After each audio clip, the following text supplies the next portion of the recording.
The crystal glass trembled on the white linen, a silent testament to the tremor in Riccardo Valenti's fist. He watched the uniformed man in the gold-trimmed jacket being dragged out by his security, a pathetic smear of blood on the marble floor marking his exit. In the reflection of the polished silver, Rico saw his own face, a mask of cold fury. Then his eyes flickered to the woman standing by the service door.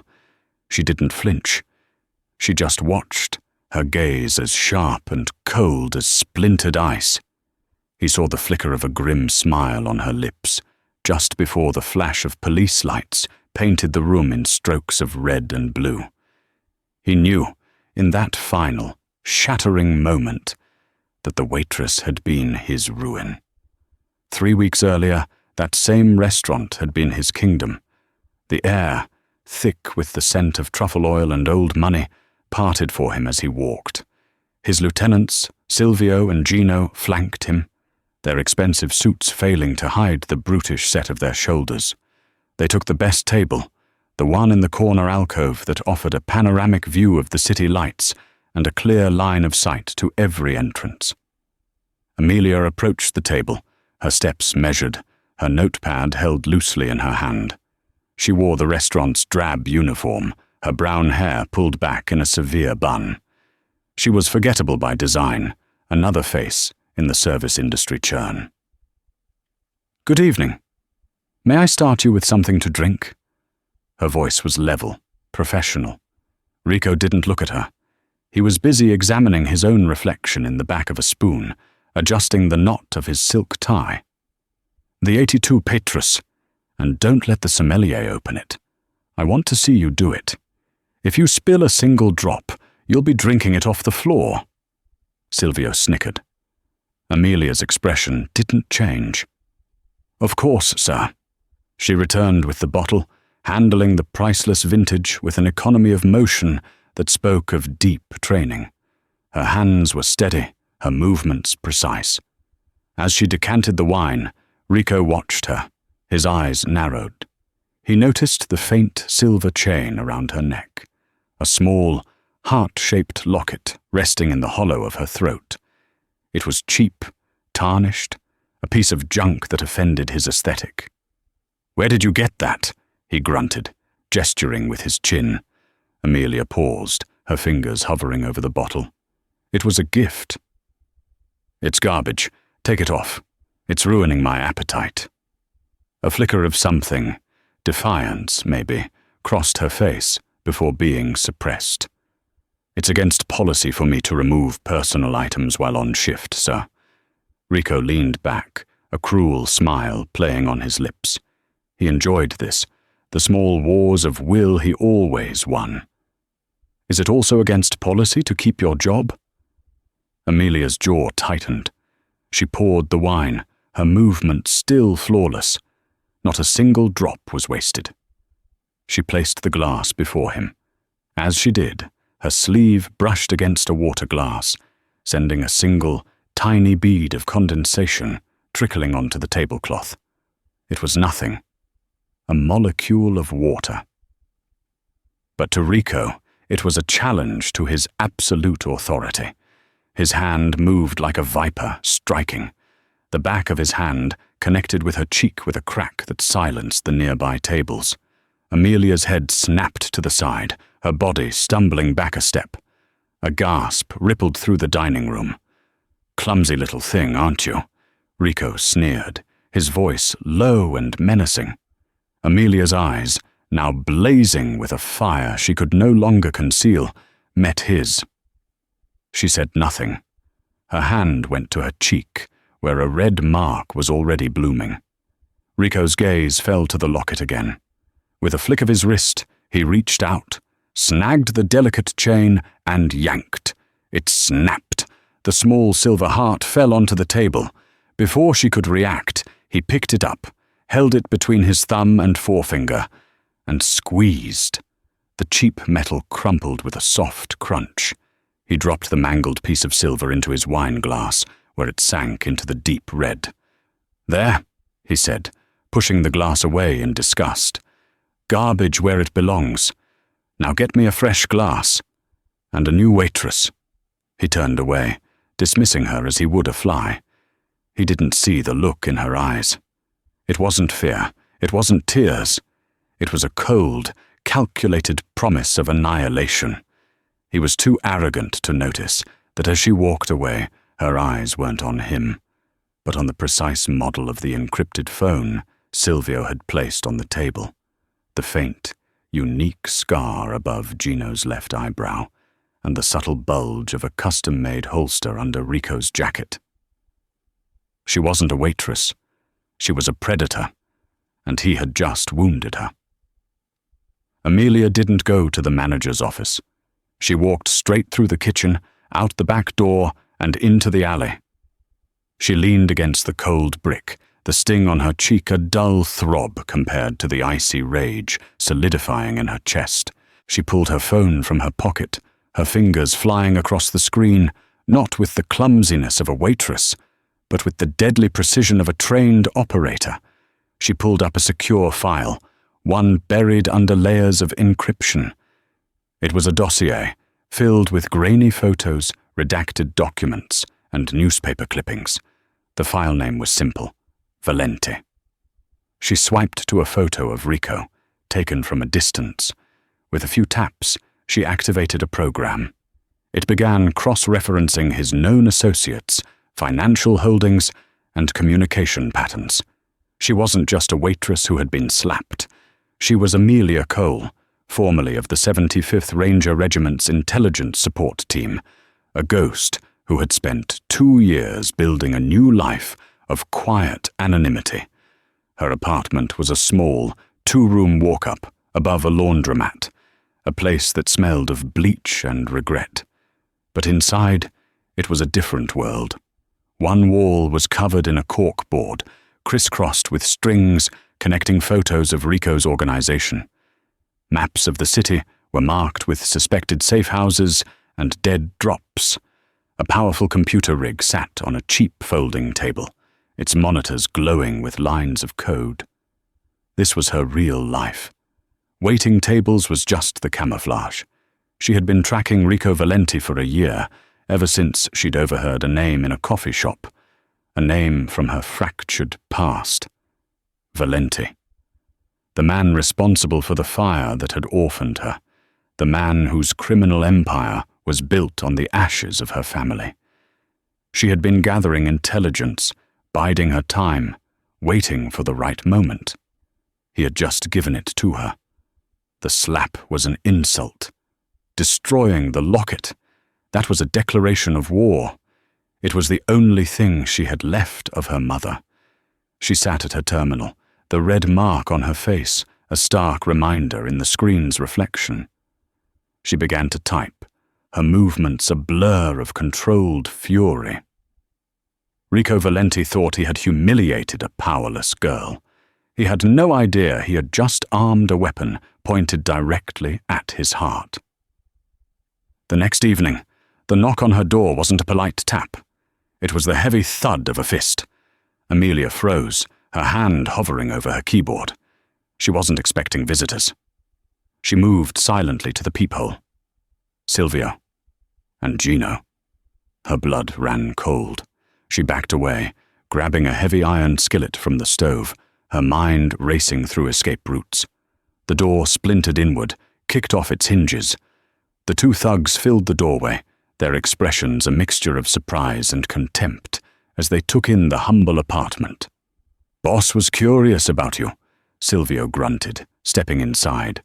His eyes scanned the room, missing the significance of the corkboard, dismissing it as the ramblings of a conspiracy nut. "He doesn't like loose ends." Gino chuckled, running a hand over a stack of books. "Doesn't look like much. Why'd the boss even bother?" Amelia stood her ground, skillet held like a weapon. "Get out of my home!" Silvio's smile was predatory. "We're just here to deliver a message." He walked over to a small table where a single framed photograph sat. It was old and faded, a picture of a young couple holding a baby girl. The only photo Amelia had of her parents. Silvio picked it up. Cute family, A shame they're not around to protect you."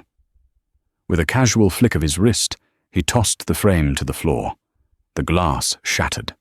Then, with the heel of his expensive shoe, he ground the photograph into the cheap linoleum, twisting until the image was a shredded, unrecognizable ruin. Amelia's breath hitched. A sound, low and guttural, escaped her throat. That was it. The final line. They hadn't just invaded her home, they had desecrated her memory, her very identity. "The boss says to forget you ever saw him," Silvio said, turning to leave. "Consider this a lesson in respect." They laughed as they walked out, leaving the door hanging broken. Amelia stood frozen for a long moment, the silence of the room broken only by the crunch of glass under her feet as she finally moved. She knelt, her fingers trembling as she tried to piece together the shredded remains of the photograph. It was hopeless. She rose to her feet, the skillet forgotten. The grief was a hot, sharp knife in her gut. But beneath it, something else was crystallizing. The cold, clear certainty of purpose. He had taken everything from her twice now. First her family, then the last relic of their memory. There would not be a third time. The hunt was no longer about justice. It was about erasure. She would not just dismantle Rico Valenti's empire. She would wipe his very existence from the earth. Rico Valenti was celebrating. He sat in the VIP lounge of his flagship casino, the Crimson Spade, a glass of scotch in his hand. A 7-figure deal to launder money for a South American cartel had just been finalized. The cash was being moved through a complex network of shell corporations, the final transfer scheduled to clear through the casino's accounts at 3 a.m. "To new friendships," he toasted to Silvio, who nodded in appreciation, "and to reminding the little people of their place." He thought of the waitress. The thought of her ruined apartment and terrified face brought a smug smile to his lips. That was how you maintained order. Fear was a currency more stable than gold. At that exact moment, 2 blocks away, Amelia sat in a darkened van packed with electronic equipment. She had a headset on, listening to the chatter from the bug she had managed to plant on Silvio's coat during a staged, accidental coffee spill earlier that day. She had heard every detail of the money laundering scheme. It was a brilliant plan, almost untraceable. But Rico had made one mistake. Arrogance. He used the same server infrastructure for his casino's public Wi-Fi as he did for his back-office accounting, believing his firewalls were impenetrable. Amelia's fingers danced across her keyboard. She wasn't trying to break through the firewalls. That would take too long. Instead, she executed a man-in-the-middle attack, rerouting a tiny fraction of the casino's public data through her own system. It was the digital equivalent of being a ghost in the machine. At 2:59 a.m., as the massive wire transfer from the cartel was initiated, Amelia launched her counterattack. She didn't steal the money. That was too simple, too crude. Instead, she inserted a single, malicious line of code into the transaction data. A code that flagged the entire transfer with every international financial crime watchdog simultaneously. She added a digital routing note, making it appear to have originated from the servers of a rival mob boss, Dmitry Volkov. Back at the Crimson Spade, a red light flashed on the casino manager's screen. "Transaction blocked. OFAC alert." Rico's phone rang. It was his banker, his voice trembling with panic. "The account is frozen. The feds, Interpol, everyone has been alerted. The transfer is flagged." Rico shot to his feet, his face turning purple. "What? How?" "I don't know. The flag. It looks like it was triggered by Volkov's network," Rico roared, hurling his scotch glass against the wall, where it shattered in a spray of amber liquid and glass. Volkov, his bitter rival. He thought he was making a move. Rico didn't know he was a pawn in a game he wasn't even aware he was playing. The next morning's headlines were brutal. Valenti Casino implicated in international money laundering scandal. Federal investigation freezes mob bosses' assets. Rico had lost the cartel's money, and more importantly, their trust. He had lost face. He was publicly humiliated, made to look like an amateur. In her small apartment, Amelia watched Rico's face on the news, a mask of impotent rage. She felt a cold, sharp spike of satisfaction. It was a small victory, a flesh wound, but it was a start. She had made him bleed. Now it was time to find the artery. The investigation became her entire world. Amelia slept in 3-hour increments, fueled by caffeine and a burning need for retribution. She knew taking down Rico's financial operations wasn't enough. She had to sever the root. To do that, she needed to understand his past, to find the rot that had started it all. She reactivated old protocols, calling in favors from contacts who thought she was long dead. An information broker in Berlin, a hacker in Seoul, a forger in Miami. Her requests were specific. She wanted everything on the St. Jude's orphanage fire, circa 25 years ago. Police reports, witness statements, insurance claims, anything that had been buried. The files came in encrypted bursts. Most were dead ends, official reports citing faulty wiring. But one document, a preliminary arson investigator's field notes that had never made it to the final report, contained a single, chilling sentence. Accelerant traces found near nursery. Deliberate. Witness claims seeing older boy, Ricardo, fleeing scene just before alarm. Amelia's heart hammered against her ribs. Ricardo? It couldn't be. She dug deeper, cross-referencing orphanage admission records with birth certificates. She found him, Ricardo Valenti, admitted at age 12. And then she found her own name, Amelia Cole, admitted at age 4. The records showed they were siblings, placed in the orphanage after their parents were killed in a gang-related hit. A hit orchestrated by a rival family Rico's father had crossed. The pieces clicked into place with horrifying clarity. Rico, a boy hardened by tragedy, had set the fire. Why? Was it a misguided act of revenge against the system that had failed them? A simple act of adolescent rage? The file didn't say. It only noted that in the chaos of the fire, the siblings were separated.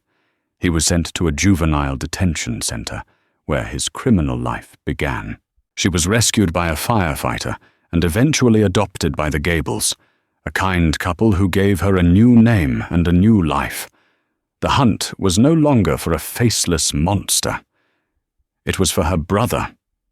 The man who wore her mother's eyes had destroyed her mother's locket. The man who shared her blood had orchestrated the tragedy that had torn their lives apart.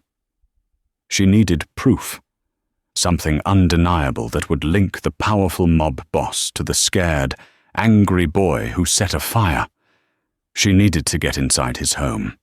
Rico's penthouse was a fortress in the sky, a monument to his ego. Getting in was suicide. So Amelia didn't try to get in as herself. She became someone else. Using the forger in Miami, she created a flawless new identity. Chloe, a high-end art restorer. She learned that Rico had recently purchased a rare painting at a black market auction. A painting she knew, through her intelligence network, had a slight flaw in the canvas. She fabricated a portfolio, created a website, and, through a cutout, had her new identity recommended to Rico's personal assistant as the only person in the city discreet and skilled enough to handle the restoration. The bait was taken.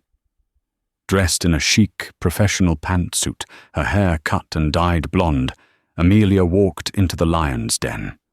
Rico was there, watching her with bored suspicion. He didn't recognize the waitress. He saw only a tool to fix his expensive toy.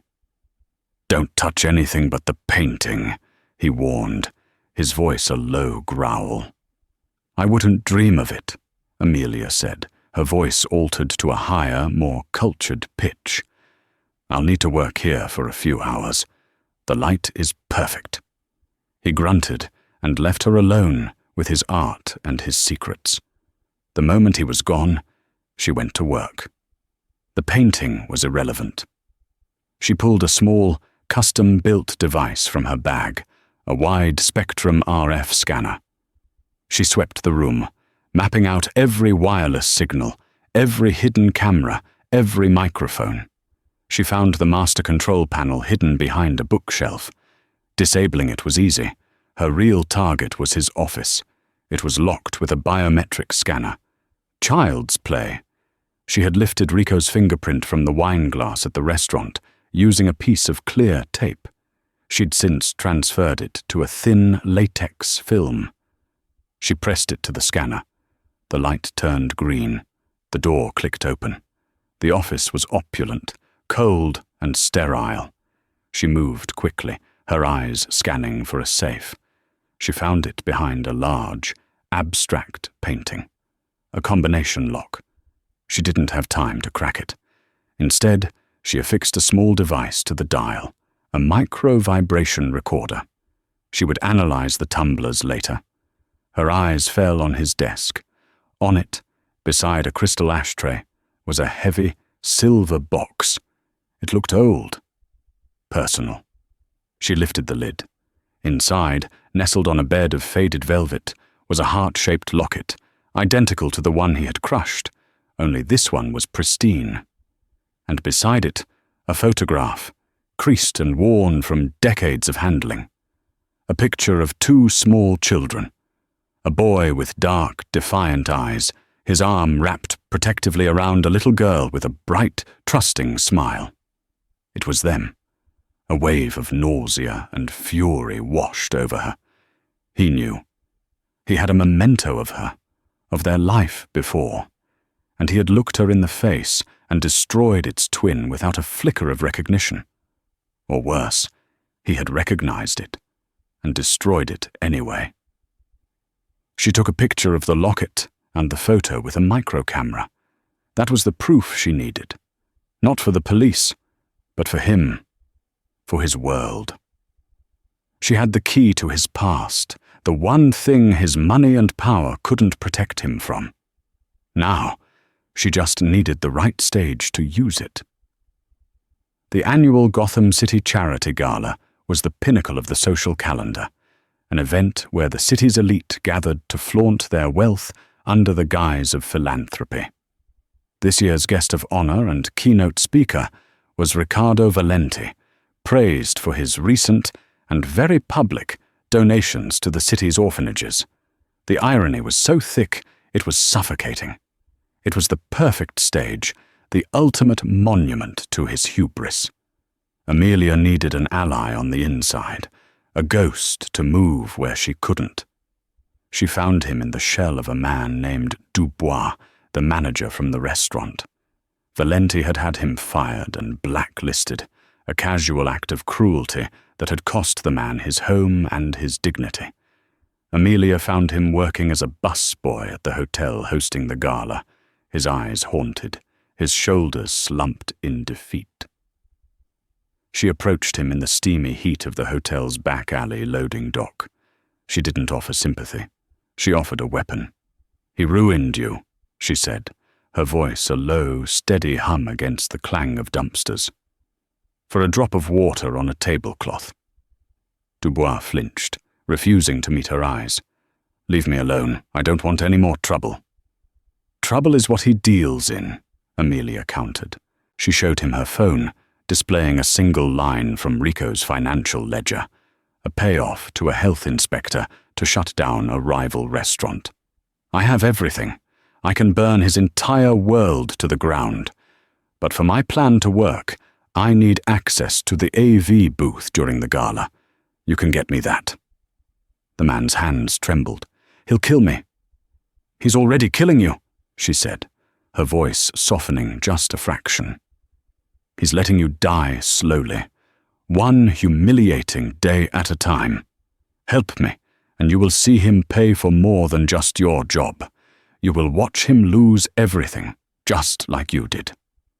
For a long moment, Dubois stared at her, the fear in his eyes warring with a spark of long-dormant anger. Finally, he gave a single, sharp nod. He was her way in. Dressed in the familiar camouflage of a black uniform, Amelia moved through the gilded ballroom, a tray of champagne flutes in her hand.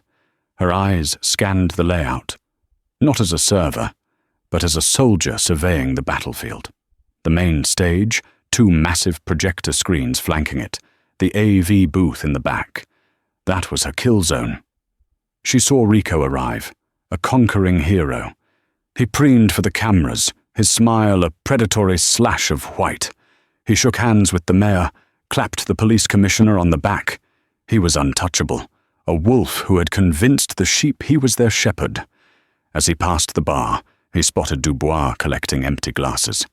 A cruel smirk crossed Rico's face. He stopped, deliberately letting his champagne flute slip from his fingers. It shattered on the marble floor. "Clumsy," Rico said, his voice loud enough for those nearby to hear. "Clean that up.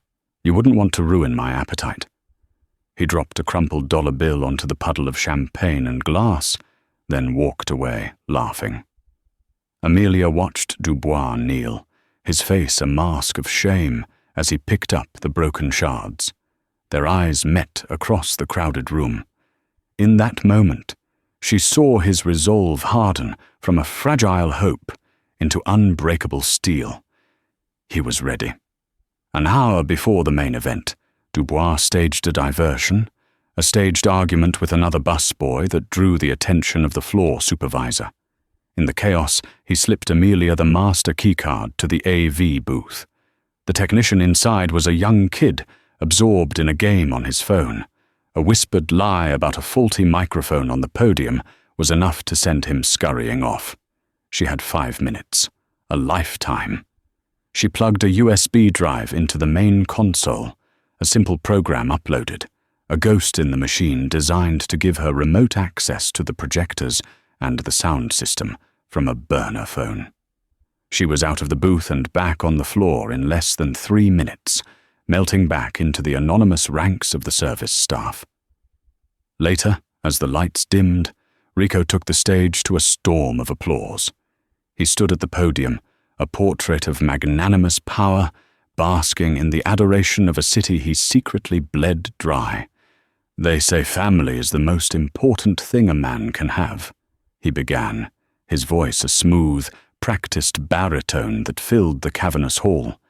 "It is the bedrock upon which we build our lives, the foundation of our character.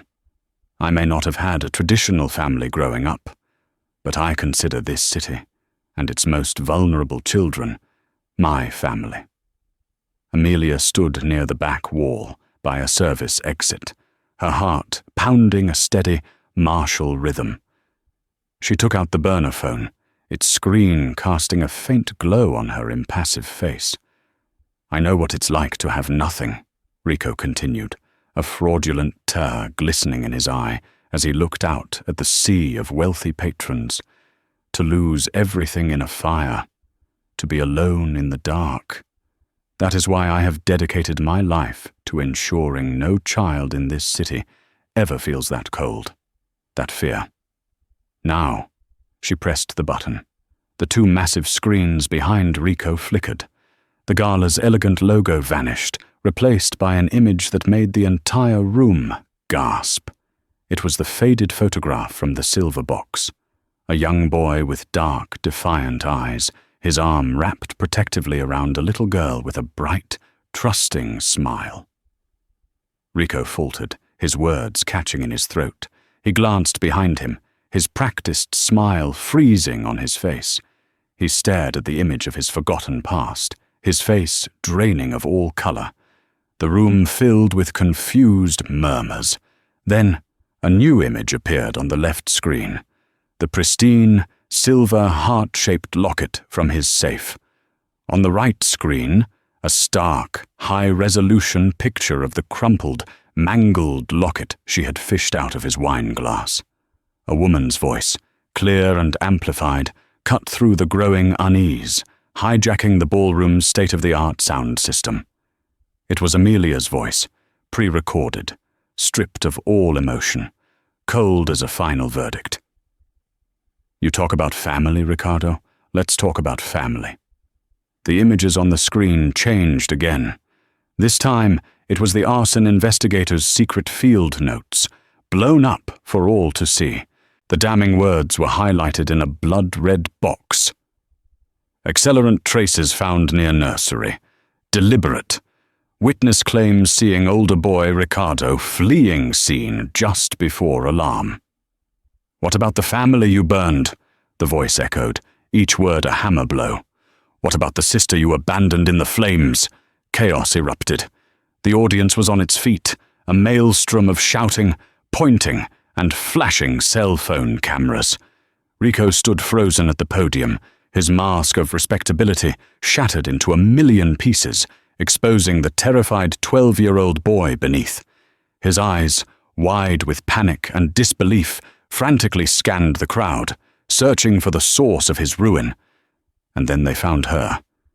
Standing by the wall, no longer a waitress, no longer a ghost, just a woman in a simple black uniform, holding a burner phone, her gaze locked on his.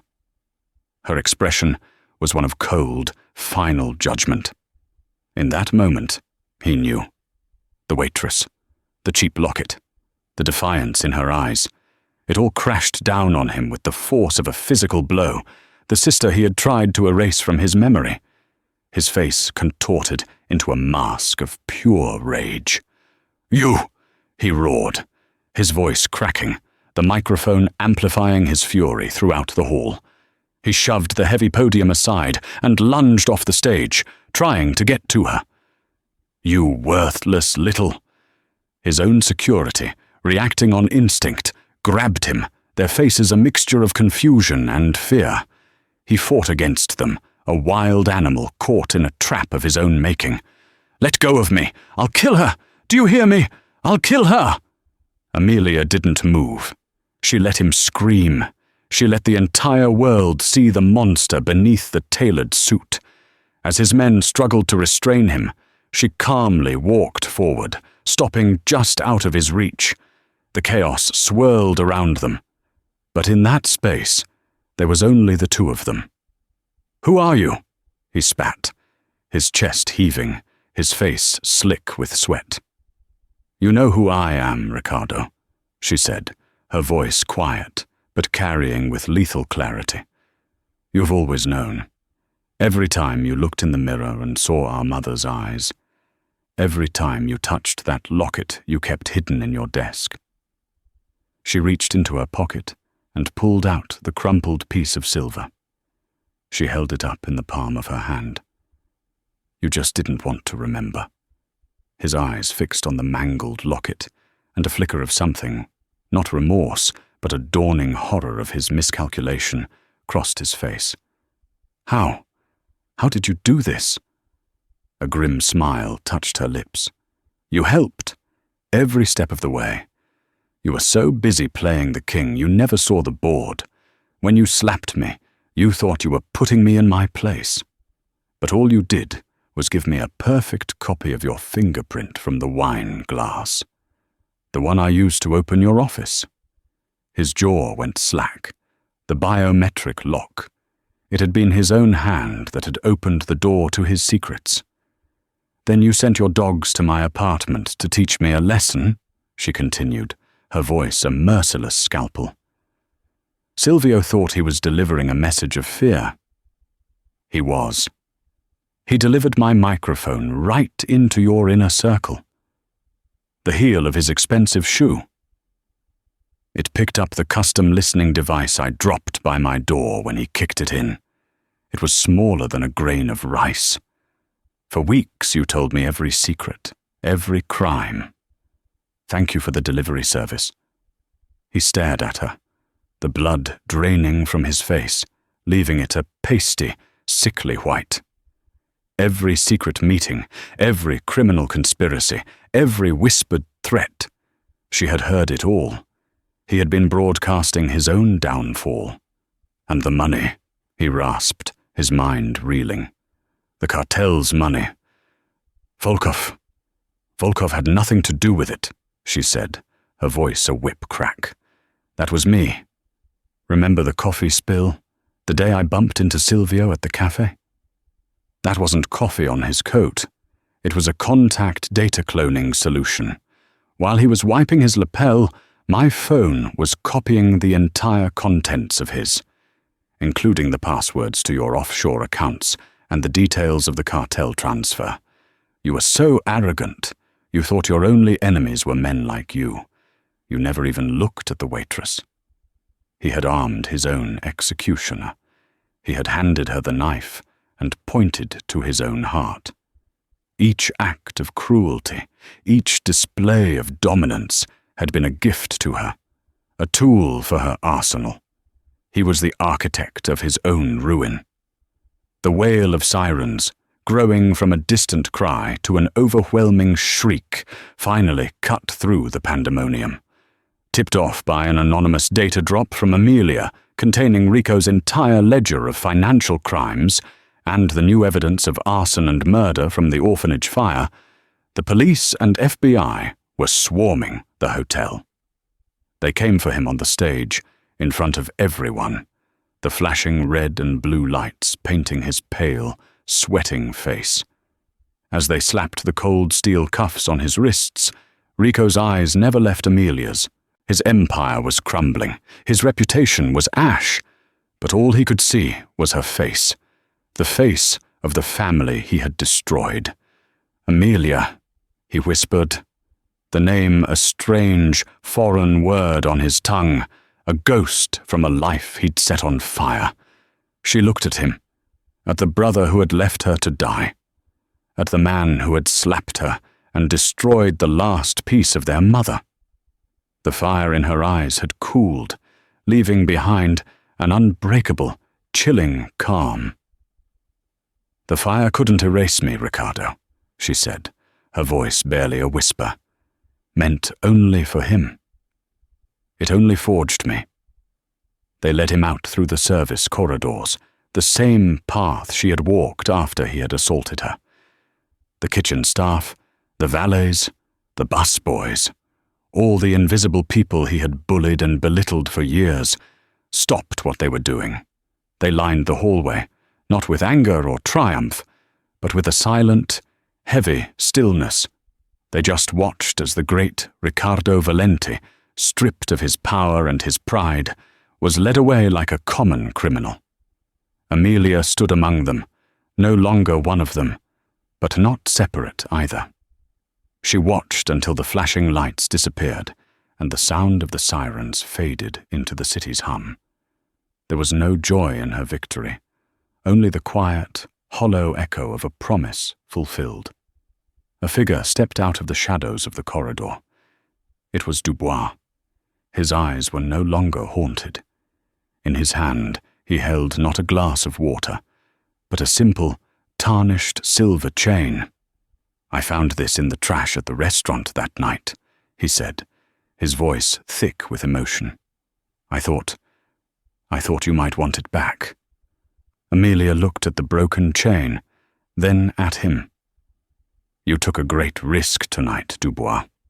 He shook his head, a real smile touching his lips for the first time. Not just me. The kitchen staff. They accidentally blocked the rear exit with a grease cart to slow your brother's men. The valet? He lost the keys to Rico's armored car. Everyone you see here, we were all with you. You just gave us the courage to fight back. Amelia took the chain, her fingers steady. She looked at this man, at the faces of the others in the hallway, the forgotten, the dismissed, the invisible. They weren't bricks in a new foundation. They were a forest that had been waiting for the sun. She reached into her pocket, her fingers closing around the small, crumpled piece of silver. She threaded the broken chain through it, It was no longer a symbol of what she had lost. It was a testament to what she had survived, a medal forged in fire and injustice. She had avenged her parents. She had brought down a king. And now, for the first time in 25 years, standing in the quiet aftermath of her war, she wasn't entirely alone. The fire he had started was finally out, and in the cool, clean air, she could finally begin to breathe